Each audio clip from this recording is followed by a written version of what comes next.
नमस्कार, राज्यों की जंग में आपका स्वागत है। मैं हूं लखनऊ से सौरभ शुक्ला और मेरे साथ जालंधर से जुड़ रहे हैं मेरे सहयोगी शरद शर्मा। शुरुआत करते हैं यूपी के महाभारत से। हम इस वक्त यहां पर विधानसभा के सामने मौजूद हैं और इसी विधानसभा में जाने के लिए सारी लड़ाई है। तो देखते हैं कुछ चुनावी खबरें उत्तर प्रदेश से।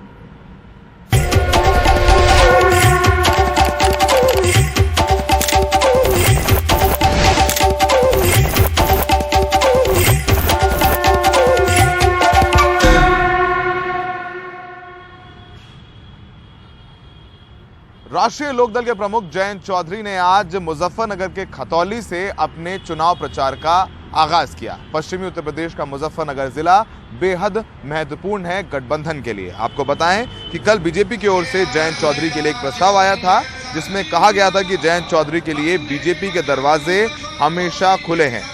इस प्रस्ताव का जवाब देते हुए जयंत चौधरी बोले कि वो कोई चवन्नी नहीं है जो पलट जाएं। आइए देखते हैं हमारे सहयोगी रविशंजन के साथ उनकी ये बातचीत।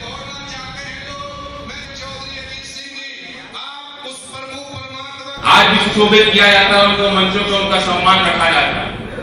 ये लोग कहां थे जो आज आपसे उम्मीद कर रहे हैं, मुझसे उम्मीद कर रहे हैं? मैं कोई चवन्नी हूं तो ऐसे करके मैं पलट जाऊंगा? ये फैसले मैं अकेले नहीं लेता, बंद कमरे में नहीं रहता, बहुत सोच विचार करके हमने फैसला किया।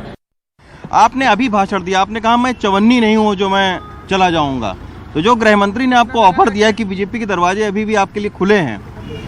देखिए, वो मुझे कोई ऑफर नहीं, वो तो अब जोड़ तोड़ की राजनीति करना चाह रहे हैं। चुनाव के पहले जो स्टंटबाजी बीजेपी करती है वो कर रही है। इनसे पूछिए 5 साल में इन्होंने क्या सम्मान दिया किसानों को। अच्छा, आज जो मीटिंग बुला रहे हैं, जो लोग मीटिंग में गए, उनसे पूछिए जब किसान रोंदे जा रहे थे उनमें से किसी एक ने भी बयान दिया?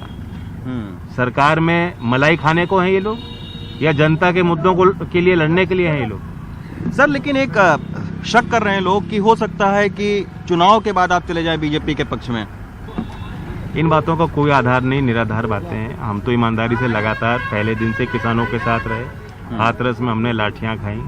मेरा एक बयान ऐसा नहीं है जिसमें कहीं ये कहीं किसी प्रकार का भी कोई डाउट किसी के मन में खड़ा हो। मैं दिशा बदलने वाला नहीं हूँ। अच्छा, अब लोग ये भी कह रहे हैं कि आरएलडी और सपा का गठबंधन तो हो गया, लेकिन कार्यकर्ताओं में नाराजगी कई सारी जगहों पर देखने को मिल रही है।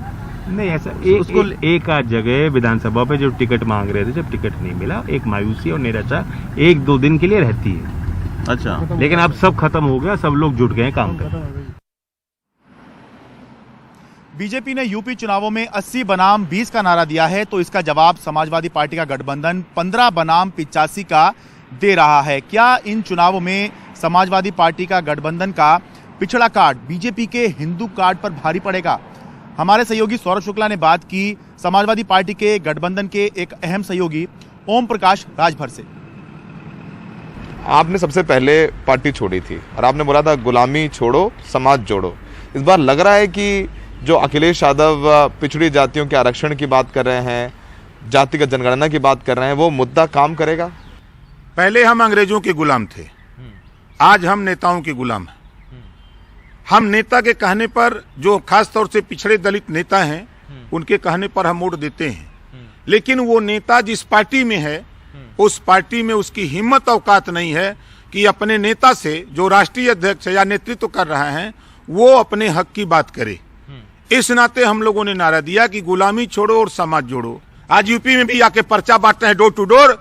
दिल्ली में 2/3 बहुमत की सरकार बना रहे थे, 3 सीट जीते। और उत्तर प्रदेश में देखिएगा ये डोर टू डोर घूम रहे हैं। आप देखिएगा यहाँ भारतीय जनता पार्टी अपनी जमानत बचा ले, यही बहुत बड़ी चीज है। यही संजय निषाद, यही रमाबाई अंबेडकर मैदान में 17 दिसंबर को लाखों निषादों को जुटाया कि आओ आरक्षण मिलेगा। लाखों निषाद आए और आए जुमला सुनाने वाले हमारे अमित शाह जी। बोलिए, आपने बोला नहीं संजय निषाद से कि आ जाओ यहाँ, पिछड़ों को हम लोग सम्मान दिलाएंगे? आप तो बात करते रहते हैं सबसे।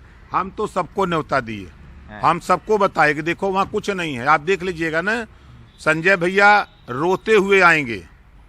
भारतीय जनता पार्टी ऐसी पार्टी है यूज एंड थ्रो। उनको भारतीय जनता पार्टी अपने सिंबल पे चुनाव लड़ाएगी, इनको नहीं मिलेगा।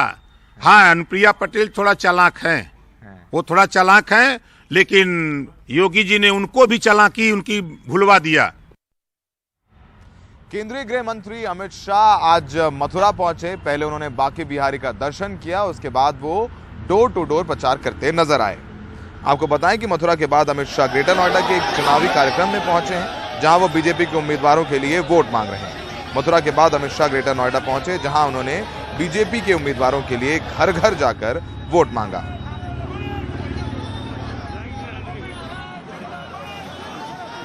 और हमारे सहयोगी राजीव रंजन ने उन लोगों से बात की जिनसे अमित शाह ने मुलाकात की थी। देखिए अमित शाह से मिलकर लोगों का क्या कहना था। क्या आप लोगों ने अमित शाह से कहा?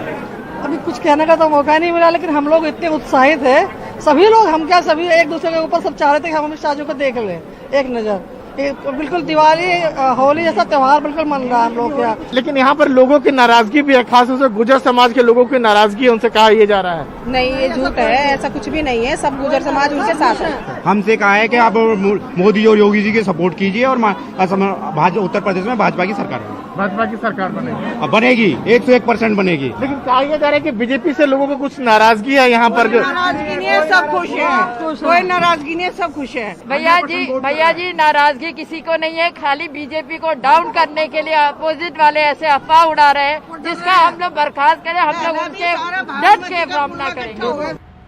उत्तर प्रदेश के चुनाव में पाकिस्तान, जिन्ना, दंगा सबकी बात हो रही है, लेकिन वहीं दूसरी तरफ प्रयागराज में हमने देखा कि युवा लाठी खा रहा है क्योंकि वो रोजगार के लिए आंदोलन कर रहा था।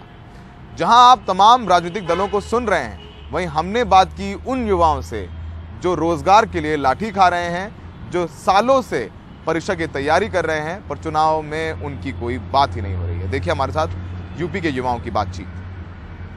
इस चुनाव में पाकिस्तान, हिंदुस्तान, जिन्नावादी, नमाजवादी, इन सब चीजों के बारे में बात हो रही है, पर छात्रों के रोजगार की बातें क्यों नहीं हो रही हैं? यार आप एक छात्र हैं, तैयारी कर रहे हैं, क्या सोचते हैं जब ये बातें आप सुनते हैं? तो मैं पोस्ट ग्रेजुएट हूँ, लेकिन उसके लिए अवेलेबिलिटी ऑफ जॉब्स नहीं है। प्राइवेट सेक्टर में देख लीजिए तो पे स्केल नहीं है कि आप उस पर फुलफिल कर सकें। 15 से 20 हज़ार की जॉब में आज सर्वाइव नहीं कर सकते हैं महंगाई की वजह से। इसलिए गवर्नमेंट जॉब बेसिक रिक्वायरमेंट है, जिसकी अवेलेबिलिटी एकदम भी नहीं है। रेलवे का फॉर्म मैंने भी फिलअप किया था, क्योंकि 5 साल से आप देख रहे हैं, 5 साल से कोई भी मुद्दा हो कहीं भी देख लीजिए, इनका एग्जाम इन्होंने नवंबर और दिसंबर बोला था, नवंबर दिसंबर में हम एग्जाम करा देंगे। अगर आपके पास उस टाइम एजेंसी नहीं थी तो आपने कैसे कह दिया कि नवंबर दिसंबर में हम एग्जाम करा देंगे? कल हम बात कर रहे थे, रोजगार एक युवा मिला हमें, उसने कहा कि भैया देखो जो भी है, जो राम को लाए थे हम उनको लाएंगे, आप किनको लाएंगे? जी बिल्कुल नहीं, हमारे लिए मंदिर या राम से कोई मतलब नहीं है। हमारे लिए जो बेसिक नीड्स है, हमारी जरूरतें पूरी होनी चाहिए, ना कि हम मंदिर के नाम पे और मस्जिद के नाम पे वोट दें। स्टूडेंट की नीड होती है कि उसे जॉब मिल जाए, पहली चीज। और दूसरी चीज है कि हम अगर ये चीजें समय से नहीं होंगी, हमारी एज बढ़ती ही जा रही है। कभी कोरोना की वजह से 28 पार हो जाता है, कभी कोरोना की वजह से और कभी किसी कारण वजह से एग्जाम नहीं हो रहे हैं। हम कह रहे हैं आप इलेक्शन टाइमली करवा रहे हैं, आपने फाइनल रिजल्ट की डेट भी दे दी है कि 10 तारीख को डेट आ जाएगी, पर आपने इस मुद्दे पे बात नहीं की। किसी वैकेंसी के बारे में आप बात करिए कि इस तारीख को हम रिजल्ट दे रहे हैं और श्योरिटी के साथ उस दिन रिजल्ट दे के दिखाइए, तब हम माने कि सरकार सफल है इस चीज में। लाठी चलाना ये दिखाना चाहते हैं कि स्टूडेंट्स की आवाजों को दबाई जा रही है। कांग्रेस नेता आज राहुल गांधी आज पंजाब के दौरे पर पहुंचे। सबसे पहले उन्होंने अमृतसर में स्वर्ण मंदिर में मत्था टेका, इसके बाद जालंधर में एक वर्चुअल रैली को संबोधित किया। इस रैली में नवजोत सिंह सिद्धू ने इशारों में कहा कि कांग्रेस पार्टी को सीएम उम्मीदवार घोषित करना चाहिए। सिद्धू ने कहा कि लोग पूछ रहे हैं कि चेहरा कौन है। सिद्धू ने कहा कि मुझे निर्णय लेने की ताकत देना, चाहे कोई भी फैसला हो, लेकिन सिर्फ देखने वाला घोड़ा मत बना देना। इसके बाद राहुल गांधी ने कहा कि अगर पंजाब चाहता है कि सीएम उम्मीदवार घोषित हो तो कार्यकर्ताओं से पूछकर फैसला किया जाएगा और जल्द किया जाएगा। साथ ही राहुल गांधी ने कहा कि जो भी सही व्यक्ति होगा वो पंजाब को आगे ले जाएगा और बाकी लोग मिलकर एक टीम की तरह से लड़ाई लड़ेंगे। सबसे पहले सुनते हैं कि नवजोत सिद्धू ने क्या कहा। सारे इकट्ठे हैं, टीआरपी लिए नहीं लड़ रहे, अगली सरकार बनाने के लिए लड़ रहे हैं महाराज।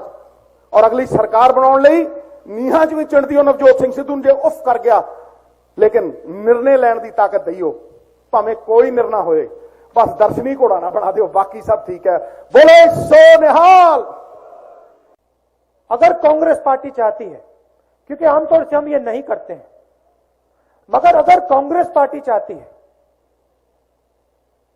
और कांग्रेस पार्टी का कार्यकर्ता चाहता है और पंजाब चाहता है,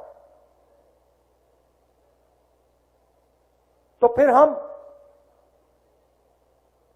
चीफ मिनिस्टर का निर्णय आपके लिए ले लेंगे, अपने कार्यकर्ताओं से पूछकर, और जो सही व्यक्ति होगा वो पंजाब को आगे ले जाएगा और दूसरा व्यक्ति और दूसरे सब लोग मिलकर एक टीम जैसे लड़ाई लड़ेंगे। दोनों चन्नी जी ने और सिद्धू जी ने गाड़ी में मुझे कहा कि देखिए, पंजाब में सबसे बड़ा सवाल कांग्रेस पार्टी को पंजाब में कौन लीड करेगा।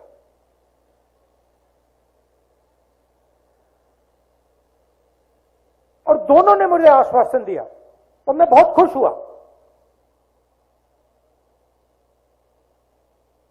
कि देखिए, दो लोग तो लीड नहीं कर सकते, एक ही व्यक्ति लीड करेगा। और दोनों ने मुझे कहा, जो भी लीड करेगा, कसम खा के दूसरा व्यक्ति अपना पूरा दम, अपनी पूरी शक्ति उसकी मदद करने में लगा देता। राज्यों की जंग में आज के लिए इतना ही। जालंधर से मेरे सहयोगी शरद शर्मा और लखनऊ से मुझे दीजिए इजाजत, और देश दुनिया की तमाम खबरों के लिए बने रहिए एनडीटीवी इंडिया।